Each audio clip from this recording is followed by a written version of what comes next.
Eleanor Grayson sat by the narrow window of her room at Willow Creek Care Home, her fingers tracing the edge of a worn photograph. The image showed a her house bathed in the warm glow of a summer evening, its wraparound porch alive with laughter from years past. Her late husband, Thomas, had built that porch with his own hands, hammering nails into wood while their children, Margaret and Daniel, played in the yard. Now, at 75, Eleanor was here, confined to a sterile room that smelled of antiseptic and regret, while her children lived in her home, the one she'd poured her life into. It had been 6 months since they'd brought her here. Margaret had called it practical, her voice clipped and professional, as if she were discussing a business deal. "You'll be safer, Mom," she'd said, her eyes avoiding Eleanor's. "The house is too big for you now." Daniel had nodded along, his silence louder than words. They'd packed her bags, sold her car, and moved her into this place, promising weekly visits that dwindled to monthly. Then nothing. The house, they said, needed to be freed up for their growing families. Margaret's husband wanted a home office. Daniel's kids needed a playroom. Eleanor's life, it seemed, was an inconvenience. She wasn't frail. Not really. Her hands trembled slightly, and her knees ached on rainy days. But her mind was sharp, her heart still fierce. She'd raised 2 children alone after Thomas's death, working double shifts at the library to keep the house. Every corner of that place held a memory: the kitchen where she'd taught Margaret to bake, the attic where Daniel had built model planes. It wasn't just a house site, was her legacy, her proof of survival. And they'd taken it. Eleanor's fingers tightened around the photograph. She'd overheard Margaret on the phone last week, during one of her rare visits. "We're redecorating," she'd said, laughing. The kids loved the new pool table in the dining room. Eleanor's dining room, where she'd hosted every Christmas, every birthday. The betrayal stung. But it wasn't just the house. It was the dismissal, the assumption that her life was over, that she was a burden to be shelved. That night, as the care home settled into silence, Eleanor made a decision. She wasn't done yet. She'd built that house with Thomas, paid every mortgage with her own sweat. It was hers legally, emotionally, undeniably. If her children thought they could erase her, they were wrong.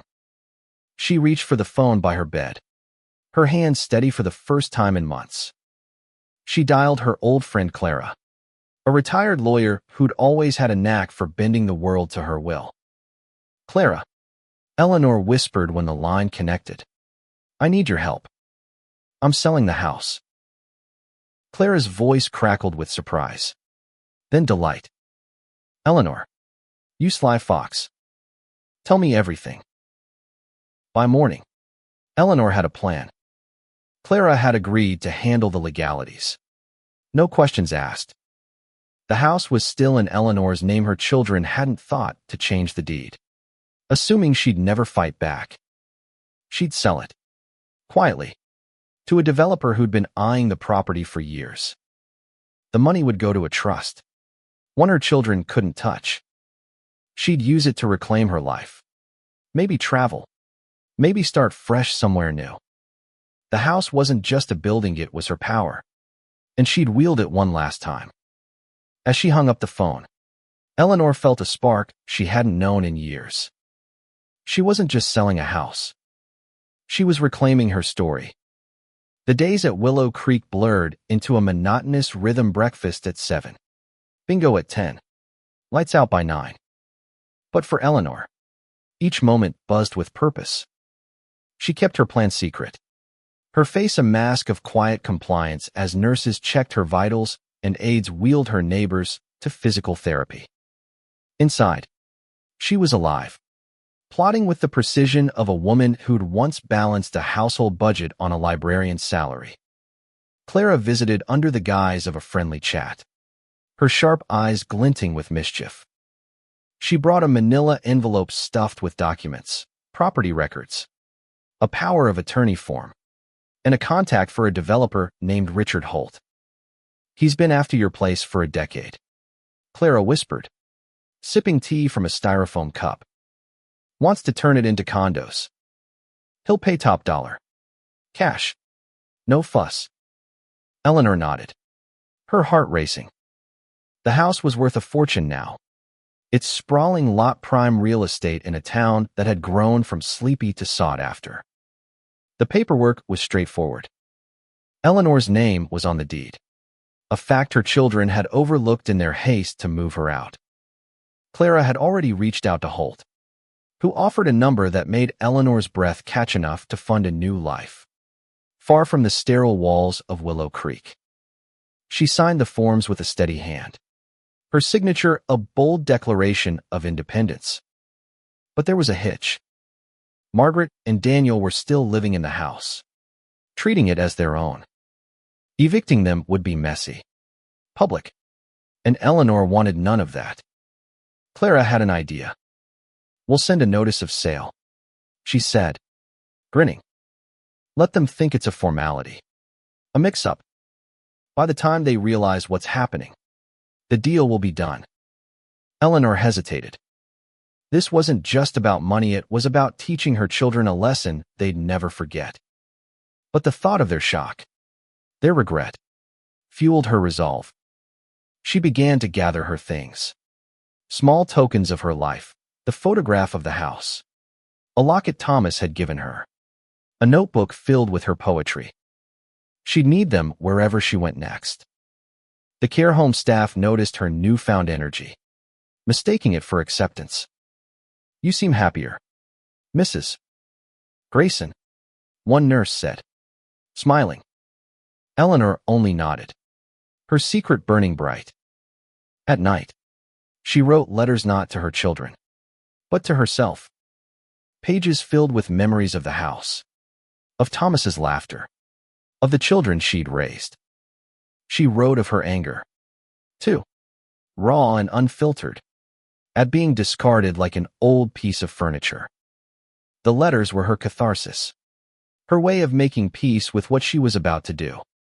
She'd leave nothing behind for Margaret and Daniel, not a single brick of the home they'd taken for granted. Clara called a week later. It's done, she said. Holt's ready to close in 30 days. I've set up a trust for the funds untouchable, just like you wanted. Eleanor felt a pang, not of guilt, but of finality. The house would be gone, raised for condos, and with it, the last tether to her old life. But she was ready. She'd spent decades building something, only to have it snatched away. Now, she'd take it back, on her terms. As she hung up, Eleanor looked out her window. The sky was bruised with dusk, and for a moment, she saw the house as it had been, alive. Hers. She smiled. They'd regret underestimating her. The notice of sale arrived at the house on a Tuesday, slipped into the mailbox like any other bill. Margaret found it first, her brow furrowing as she scanned the official letterhead. Mom's selling the house, she muttered, disbelief lacing her voice. She called Daniel, who laughed it off. She's in a home, Meg. She can't do that. But doubt crept in, and they drove to Willow Creek, their first visit in months. Eleanor was ready. She sat in the common room, a book in her lap, her face serene. When her children stormed in, their voices sharp with accusation, she met their eyes without flinching. You can't sell the house, Mom, Margaret said, waving the notice. We're living there. It's our home now. Daniel chimed in, his tone softer but no less entitled. You're not thinking straight.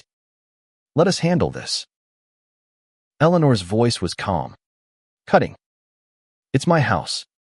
Always has been. You moved me out to free it up. Remember? The words hung heavy, and for the first time, She saw guilt flicker across their faces. But it was fleeting, replaced by indignation. Margaret argued about logistics, Daniel about fairness. But Eleanor held firm. The sale's in motion, she said. You'll need to find somewhere else. They left in a huff, vowing to fight it. Eleanor knew they'd try. Margaret had a lawyer friend, and Daniel was stubborn, but Clara had assured her the deal was airtight. The trust was set, the buyer eager. Her children had no claim, no leverage. Still, their visit left a bruise on her heart. She'd raised them to be better, to value family over things. Where had she gone wrong? That night, she dreamed of the house.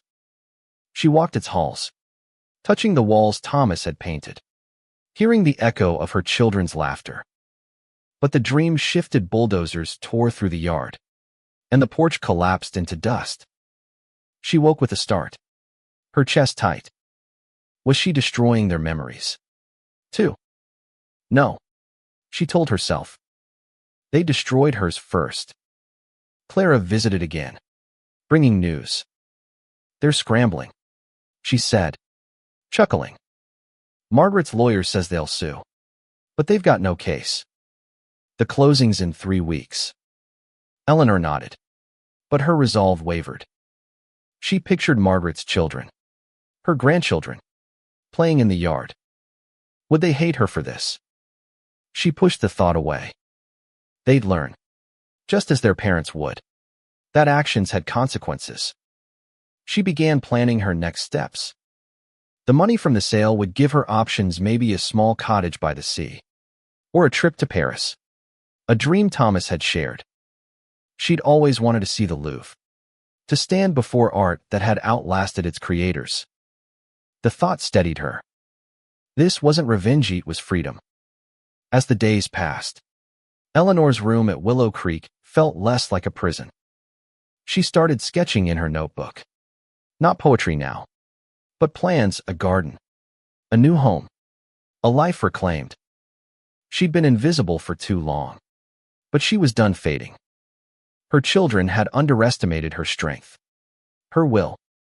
Soon, they'd see. The day of the closing dawned gray, the sky heavy with rain. Eleanor sat in Clara's office, a small space cluttered with legal books and framed diplomas. Richard Holt was there, a middle-aged man in a crisp suit, his handshake firm but his smile cautious. He didn't know the full story, only that Eleanor was selling a valuable property. You're making a smart move, Mrs.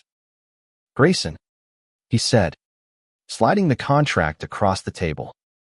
This land's a gold mine. Eleanor signed her name, each stroke deliberate.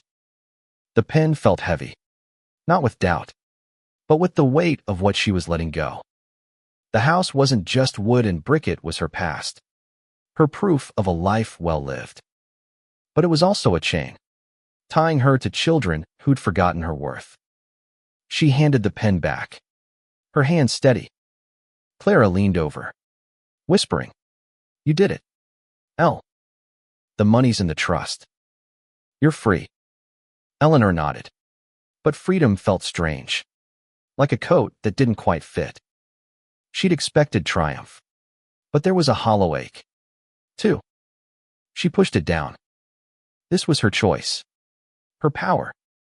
Margaret and Daniel had been served eviction notices the week before. They'd called, furious, begging her to stop the sale. "You're tearing our family apart," Margaret had sobbed. "This is our home." Eleanor had listened, her heart twisting, but she'd said nothing. They hadn't called it home when they'd packed her bags, when they'd left her in Willow Creek's sterile halls.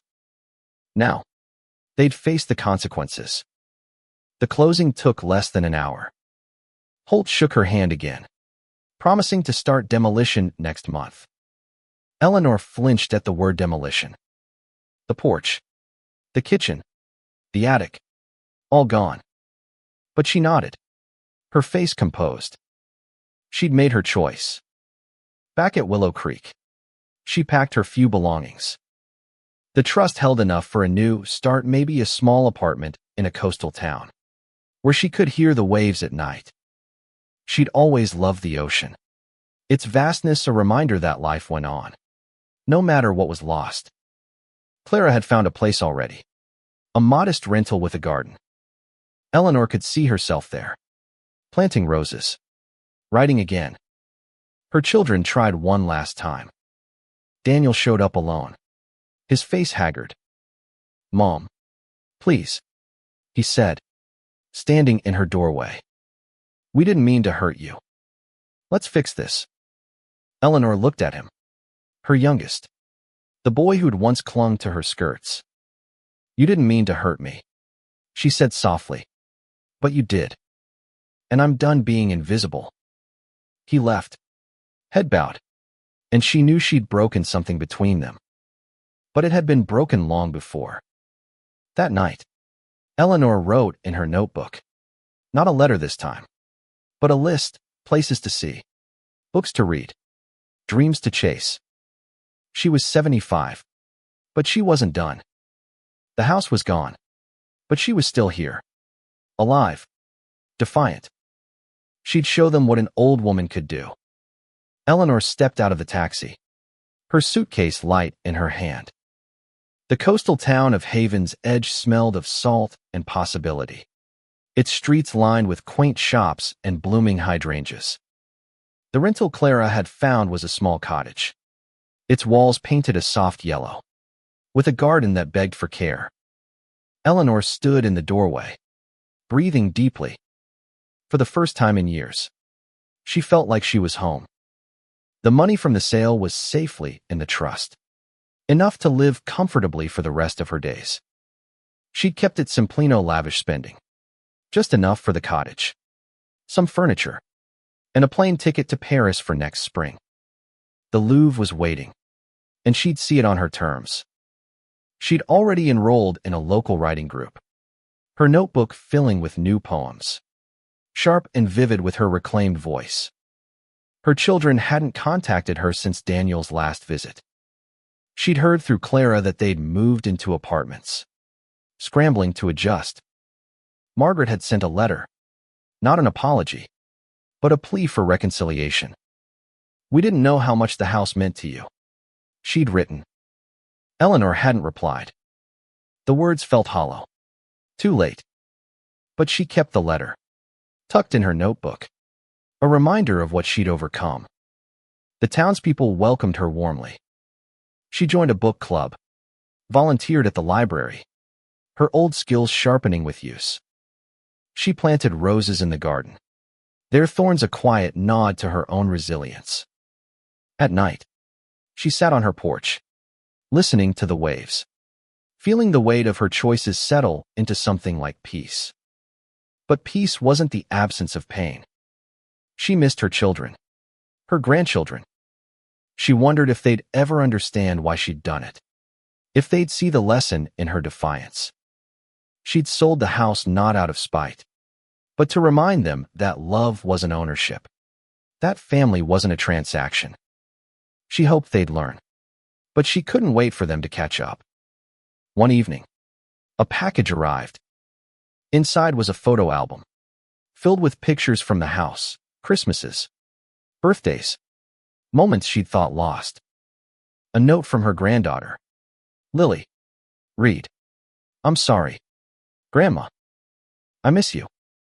Eleanor's eyes stung as she traced the photos. Maybe there was hope, a bridge to rebuild. But it would be on her terms, when she was ready. She closed the album and stepped outside, the stars bright above Haven's Edge. She was 75, but her story wasn't over. She'd lost a house, but found herself. And that was enough. A year passed in Haven's Edge, and Eleanor's life took on a rhythm she hadn't known since her library days. She woke with the sun, tended her roses, and wrote poems that spilled onto pages like water from a spring. The writing group praised her work, her words raw with the ache and triumph of her journey. She'd even started teaching a class at the community center, helping others find their voices. Her life felt full, not with things, but with purpose. She thought of her children often, though they remained distant. Clara brought news sometimes. Margaret had taken a new job. Daniel was coaching his son's soccer team.